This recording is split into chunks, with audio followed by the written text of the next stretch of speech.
Hello and welcome. I'm your host Elizibar. We're actually going to talk about not one, but two issues of Savage Avengers 15, which I know I didn't do a review of before. Why? Because I hadn't read it until, I guess it'll be yesterday by the time this video goes up. It was pretty satisfying. We'll get into the details in a minute, but it was pretty satisfying. 16 was also pretty satisfying, and we'll get into the details of why. This follows like the two different teams. So this one, you can see on the covers, like the characters are in it. Truth, truth in advertising, right here. Mm-hmm. Shocking, frightening, weird, a little unsettling given modern comics. I know, but it's also the truth. So in I'm sorry, 14. In 15, you got Wolverine, Black Widow, Damien Hellstrom, Frank Castle's also in here. Like, it's a pretty good mix. Elektra, and that's the Priest of Sickles, who showed up back in like issue 1 or 2, because he was the like dude hanging out with Cool Goth who was like, "Yo, maybe I should order my ninjas to dig up Frank Castle's family's bodies and bring them here to Antarctica." Who comes up with a plan like that? I don't know. He's not a very nice guy. We start off with some crazy stuff at a police station in Mexico, where, if you remember, like the plot line here, the cartel had been taken over by cultists, and they were putting drugs into the drugs. Drugs into the drugs into the drugs. There we go. Makes sense. Makes sense.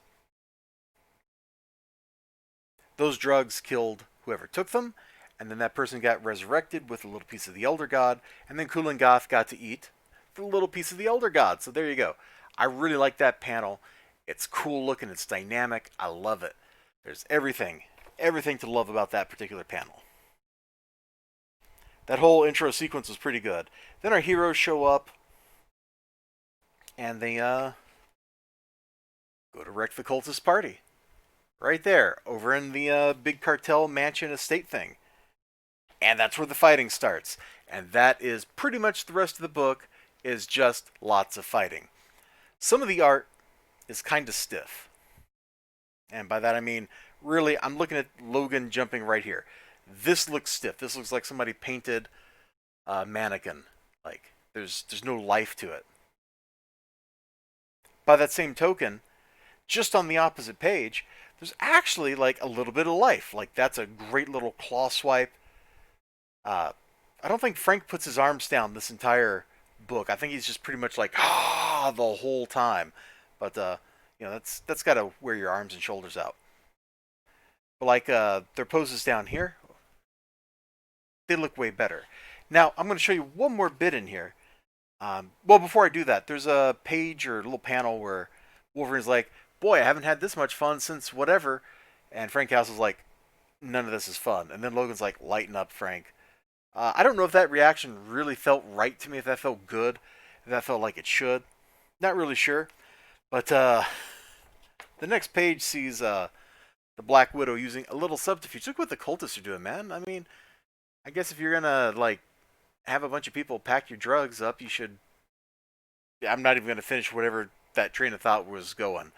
But they're like, the exotic entertainment goes upstairs with the master. Black Widow's just like, we're sent here for you. And then Elektra kills everybody. The end. They have a great fight against the boss. It's awesome. It's super satisfying stuff. Now, issue 2, or actually 16. Oh, neat. I just noticed they reversed the boxes based on the background color. That's pretty cool. This one takes us back to wherever in Germany they were at, where they're fighting a dragon. They're fighting a dragon, man. They're trying to get like an Eye of Agamotto from this dragon. And it's really satisfying stuff. The dragon looks good.